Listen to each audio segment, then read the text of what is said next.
Before we even hear the first "yes ma'am, buckle up," because this courtroom session is packed.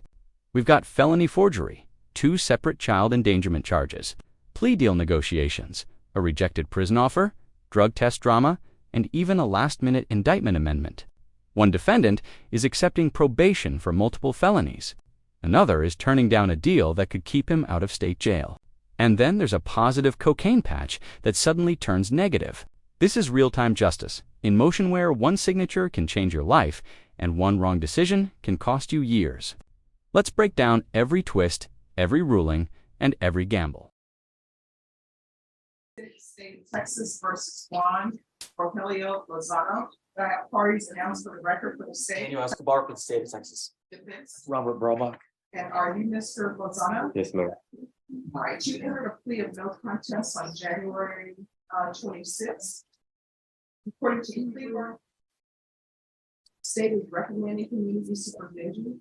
They are opposing their application for deferred adjudication. So let's start with state. You're opposing the defendant's application for deferred adjudication. That's the reason. Yes, Judge, it's the facts of the case. During the course of what the defendant did was he went to a home and he fired several shots into the home. It's just due to the nature of the offense, Judge. It's the fact that he did fire several shots. He was found shortly thereafter. It's just, we do take these matters extremely seriously. Judge, he's 17. He has no criminal history. No criminal history as an adult. He's on going to school online. There was no injuries, no damage to the house. He made a mistake, but he has good in his family. His mother is here with him, and he stays with her. I think he'll do well on deferred. I just don't want him to just get a final conviction on his record if he serves as successfully. And Judge, according to the police report, several shots did hit the home. It did burst several windows. People had to hit the deck. All right. During this incident, was the living alone? Yes, ma'am. Why are you shooting at house? Well, basically they jumped my brother and took all his money and everything. So whatever happened, you're picking up the phone call with the police. Right here is where the weight of these charges truly lands. When the judge clarifies that it's the same charge, but involving 2 different children, that changes everything emotionally and legally. We're no longer talking about a single lapse in judgment. We're talking about 2 separate alleged endangerment incidents on the same date. That's significant. Legally, each child represents a separate offense event if it happened in the same time frame. That's why there are 2 case numbers. And notice something important. The defendant initially tries to switch to a no contest plea, but the judge shuts that down. In this courtroom, guilty means guilty. No middle ground. Let me ask you this. Do you think pleading guilty here is a strategic move to secure probation? Or does it signal something deeper about the strength of the state's case? I was just in like a bad time. What does that mean you were having a bad time? I was mad, angry. So did you tell your mother this? No, ma'am. So why are you and your brother keeping secrets from your parents? I'm not sure. I mean, we're not to be sure. Your attorney says this was a mistake, but you know what I say about mistakes? It's not a mistake. You made a bad choice. Yes, ma'am. So the question becomes, why are you making bad choices? I wasn't in the right mindset. How old is your brother? 26. So you, who is younger than your 20-year-old brother, decides to go shoot at a house because somebody may have jumped your brother and taken his money, but the 26-year-old does nothing. Yes, ma'am. That makes no sense to me. So what did your brother do? Nothing. Did he call the police? No, ma'am. So why do you feel it's your place to go shoot at a house? I was just trying to help him. I don't understand that. How far did you go in school? 12th grade. When you're drug tested today, what are the results going to be? You are getting drug tested today. Clean. All right, when's the last time you used? About 4 weeks ago. And what are you using? Marijuana. What else? That's it. Why are you using marijuana, shooting at houses, and not graduating from high school? I was about to graduate, but all this happened. And, Mr. Lozano, according to this, the plaintiff doesn't know why he shot in her house. Mm. So is it a bunch of parents just letting their children run wild and do whatever they want to do? Because she's in her house with her child. And you shoot at it. Do you know how old her child was? No, miss. Right, any other questions? No, miss. No, Judge. No, Judge. You want to call this mother? Yes, ma'am. So is Juan Lozano your son? Yes, ma'am. What are his issues? He has mental issues, ma'am. He actually has his caseworker here. He sees a counselor, he sees a therapist. He's getting his medication. He has to get it through shot form because of the incident with the pills that he tried to. So they do him as a shot form. So he's not allowed to have any medications in the home or anything. But yes, he is seeing counseling. He is diagnosed with mental issues. He's bipolar. He has, and like I said, his caseworkers here from the counseling that he goes to see. He's been seeing them for quite a while. He's trying to do his school through GEDs. He's with me. I'm constantly watching. This is a crucial procedural moment. The judge has accepted the guilty pleas, but she's not sentencing today. Instead, she's ordering a pre-sentence investigation report. That's not just paperwork.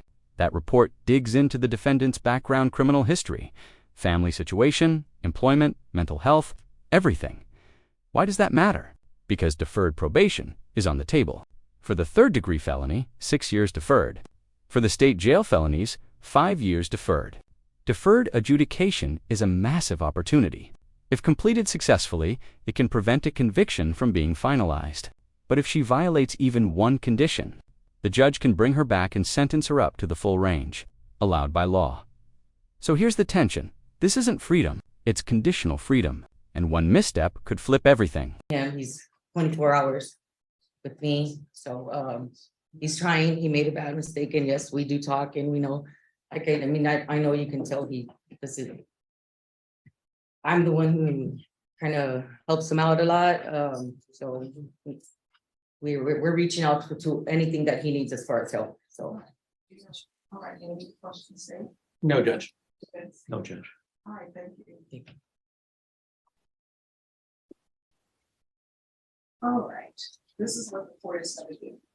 I'm going to sentence you to 8 years deferred adjudication. Oh, and say, I'm sorry, you can have a seat because I need to use your first. $750 fine, that will be prorated. Defendant is to continue. Whoa, this is one of the boldest moments in the entire session. Avery, Young is rejecting a 21-month state jail offer and also rejecting a last-minute counteroffer that would reduce the charge to misdemeanor. Criminal trespass with 6 months in county jail. That's a huge difference. A misdemeanor versus a state jail felony conviction. Now, sometimes defendants reject deals because they believe the evidence is weak. Sometimes it's about principle. Sometimes it's about misunderstanding risk. But here's the kicker. The prosecutor makes it crystal clear that offer disappears today if he goes to trial and loses. He's looking at up to 2 years in state jail. High risk, high stakes. Would you roll the dice in that situation? Or take the reduced deal and walk away with less exposure? With mental health treatment, defendant is to obtain GED and probation. He can do that, the GED, the job counseling, that can be done for Christmas. They're already doing that. And I'm going to say that you need to have employment. I'm going to say within 90 days, but if you're able to get it before then, you can. I think you need to make sure you stabilize the person. Yes, ma'am. There's to be no employment as a home health care provider or with minors. Mixed supervision. And again, you can coordinate that with Christus. There's to be no contact with Priscilla. There's to be 200 hours of community service restitution. The court is going to require anger management. And if you complete the anger management course, if you have to complete. Sure. And if you get your GED, then the community service hours will be waived. All right, is there anything else you need for the court to be successful? No. All right, Mr. Lozano, in this courtroom, communication is key to be successful on probation. You need to make sure you stay in contact with your case managers. Make sure you stay in contact with probation. If there's something you need, ask your probation officer. If you feel like they're not addressing your concerns, you can always walk into the courtroom. I'm here Monday through Friday, okay? That's right. All right, good luck to you. Thank you, Judge. I think you'll do well. Okay, thanks. Are you Juan Lozano? Right. Did you review the document entitled Motion to Enter Adjudication of Guilt and Revoke Community Supervision with your attorney? Did you understand it? Are you the same Juan Rogelio Lozano who's placed on deferred adjudication in 2022 CR 10786 for the offense of deadly conduct firearm on March 23rd, 2023 for a period of 8 years? Is that you? Yes, ma'am. All right, state. On or about the 24th day of September 2024 in Bexar County, Texas, the defendant, Juan Rogelio Lozano, did then and there fail to submit to drug testing as directed by the court supervision officer in violation of condition number 2. How do you plead to that? True or not true?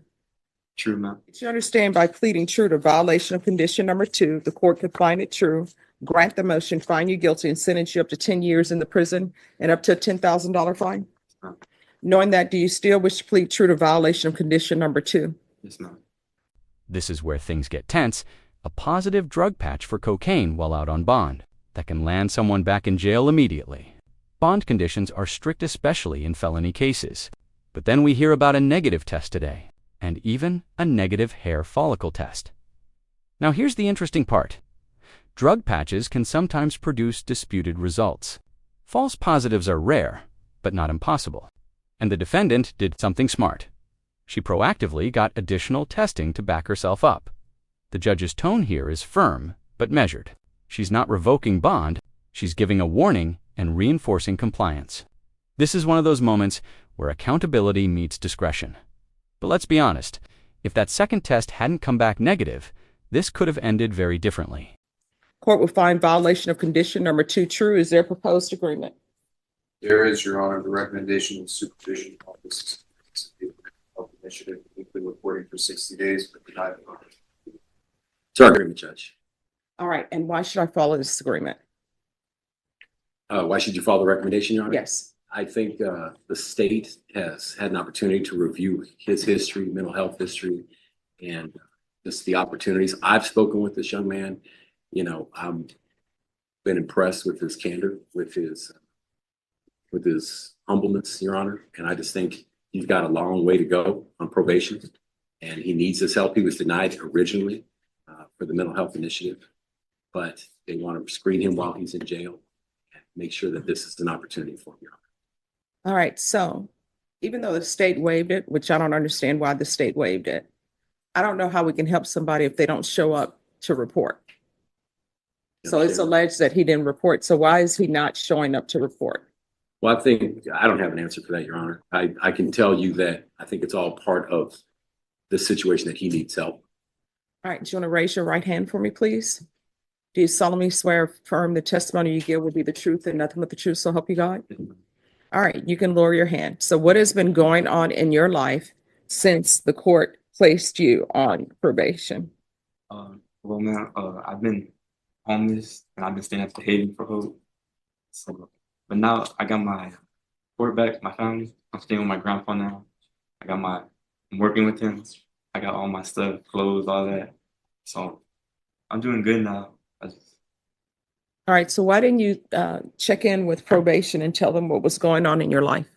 Well, I haven't had a chance to go because I have no money or nothing. But now that I'm working with him, I can take the bus now and everything. It's really far from where I'm at in South Side to him. But I mean, you said you were at Haven for Hope. Yes, ma'am. I think they'll provide a bus pass. So I'm just trying to figure I'll out. try to get that from them, but they didn't. I even went to the reentry place. They never gave me. So did they give you opportunity to call probation on the phone? Yes. And did you call? No. Why not? I never really knew her number. I never really like looked it up. This is what the court is going to do. I'll deny the motion. I'm going to follow the probation's recommendation to have you reevaluate it for the mental health initiative. And that's going to take place in custody. So you say you're staying with your grandfather? Now, this is a quiet but powerful legal maneuver. The state is abandoning part of the indictment, specifically the motor vehicle language and reducing the charge to a Class A misdemeanor. That's a significant downgrade. We're talking about shifting from potentially more serious felony exposure to misdemeanor territory. And watch how meticulous the judge is about the paperwork. She refuses to proceed until the forms match the exact charge classification. That's not nitpicking, that's protection. Incorrect documentation can cause appellate issues or invalidate agreements later. This is how justice works behind the scenes. Precision matters. One wrong checkbox could create chaos months down the line. So, counsel, will you make him aware of what has happened today? Judge. All right, so what we'll do, and counsel, if you can remain on the case, we're going to have him evaluated in custody. If he is not accepted, then we'll have him brought back to court. Absolutely, Your Honor. Is there anything else you need? No, ma'am. All right, we can go off the record. Here's the thing. Nobody can help you if you don't call anybody. In this court, it's easy to get in touch with probation. In this court, if you're supposed to be in touch with your probation officer and you can't get in touch with them and they're not picking up, and you're homeless and you don't have access to VIA because it's too far, you can always call the court's number and they will get to me and say, you're unable to reach your probation officer, and we will make sure that you're able to reach your probation officer. All right, is there anything else you need in order to help you be successful? No, ma'am. I'm doing pretty good now. Now that I got my place with my grandpa, I'm working with him. It's going good. All right. I think the key, if I may, if that all falls apart, your solution is to stay in contact with probation. Like I said, if they were offered $1 million, you'd have found that place. Okay. All right. Thank you so much. All right. All right. Good luck to you. Thank you. Attorney for Juan Lozano. ER 10786, State versus Juan Lozano. Can I have parties announced? Defendant for the state of Texas. Bridget Garza for defense. And are you Juan Lozano? Yes, ma'am. All right. Did you review the document entitled Motion to Enter Adjudication of Guilt and Revoke Community Supervision with your attorney? Did you understand it? Yes, ma'am. Are you the same Juan Lozano who's placed on deferred adjudication in 2022 CR 10786 for the offense of deadly conduct, discharging a firearm on March 23rd, 2023 for a period of 8 years? Is that you? Yes, ma'am. All right, state. Yes, Your Honor, violation condition number 1 on or about the 19th day of December 2025 in Bexar County, Texas. The defendant, Juan Rogelio Lozano, committed the offense of assault in violation condition number 1. How do you plead to that? True or not true? True. All right. Did you understand by pleading true to violation of condition number 1, the court could find it true, grant the motion, find you guilty, sentence you to 10 years in prison and up to a $10,000 fine? Yes, ma'am. Knowing that, do you still wish to plead true to violation of condition number 1? Yes, ma'am. Court will find violation of condition number 1 true. Is there a proposed agreement? There is, Your Honor, that is to grant the state's motion, revoke the defendant's probation, adjudicate him guilty, and sentence the defendant to 4 years TDC. Is that the agreement? It is, Your Honor. That's our agreement. All right. So what I can tell both parties, 1, This is the silver lining moment. For Mr. Lopez, deferred adjudication probation means if he completes 2 years, successfully pays the $500 fine, follows every rule, no violations, the case gets dismissed. No final conviction. But listen closely to the judge's warning. Violate probation, and he could face up to 1 year in county jail. Deferred adjudication is an opportunity, but it's also a test. And I love how clearly the judge explains it. No confusion, just straight consequences. This is accountability with a second chance. The question is, will he take it seriously? I don't have to follow any agreements that have been reached because this is a contract with the court. Now, what I see here is that there were concerns That's why the court ordered a mental health evaluation. That's why the court ordered him to DDRF. He didn't qualify for DDRF because everybody knows DDRF, either you need too much help or you need too little help. You have to just hit it just right to be accepted. So obviously there are issues that he has, and I don't know if the court has the ability to address that. So if somebody has information for the court that can address the issues that he have, I'll continue him. If y'all don't have those issues, I'll follow your agreement.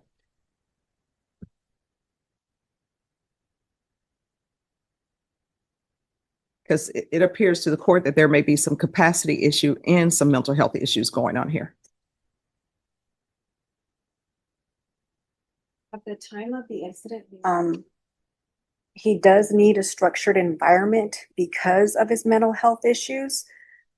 The original offer from the probation department was for him to go to state ISF, although I did not have a recommendation from the state. But because the original offer from state ISF from his original probation officer, I'm assuming that that recommendation was based upon what the court has just mentioned, the mental issues that he was having. Unfortunately, he did not qualify for DDRF. And since then, the mental health issues have not been addressed. Probation department just did provide the report when he was screened. And when he was interviewed, he denied having any mental health issues. But it's my position that he denied having mental health issues because he has mental health issues. I have spoken to his mother, who's here present in the court, and he was being treated for bipolar schizophrenia, and he was attending crystal counseling. The crystal counseling was canceled because Medicaid wasn't paying for it any longer. And his counselor there was Mr. Mike. Based upon that new information, Judge, we are asking the court to give Mr. Lozano some treatment. And it's our position that ISF would be best for the cognitive issues that he has. These are your options. One, I'll deny the motion, alternate amend conditions for local ISF. You're going to be in limbo until that case is taken care of. Or number two, I'll sentence you to 2 years. Can I have just 1 second? Sure. No, you said it.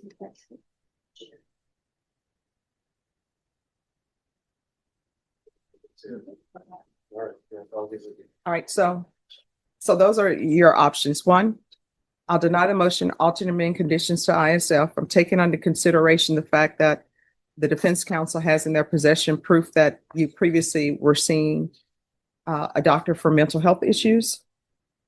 Or I'll sentence you to 2 years. You want to go to inpatient treatment?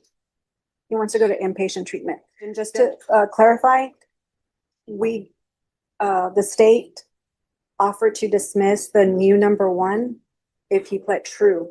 And so I believe the state will dismiss the new number one. All right. All right. Thank you. So the court will deny the motion, alternate amend conditions to include local ISF. This is going to take place in custody. There's going to be an evaluation for the mental health caseload. Local ISF, ISP, there's to be no contact with the complainant. If he wants to have contact with you, he'll need to come and let the court know. Sure. And probation, also a referral to Center for Healthcare Services if it's needed. Is there anything else you need from the court to be successful? All right, good luck to you. Stay in contact with probation and be honest on the evaluations. Yes, sir. All right, thank you. What we just witnessed is a snapshot of how layered and nuanced the justice system really is. Ms. Johnson pleaded guilty to forgery and 2 separate child endangerment charges, and now faces years of deferred probation and opportunity that could protect her from permanent felony convictions. If she complies fully, Avery Young made a higher-risk decision to reject a plea deal and head toward trial, gambling against potential state jail time. One defendant navigated a drug test scare that could have resulted in incarceration, and Mr. Lopez secured a reduced misdemeanor charge with deferred adjudicationist, essentially earning a pathway to dismissal if he follows the rules. The common thread: choices. Every defendant today stood at a fork in the road: accept responsibility with conditions or risk harsher consequences at trial. And now, we want to hear from you. Which decision shocked you the most? Would you have taken the plea deal, rolled the dice at trial? If you found this case as intense and eye-opening as we did, make sure to hit that like button, share your thoughts in the comments, and don't forget to subscribe for more jaw-dropping courtroom breakdowns.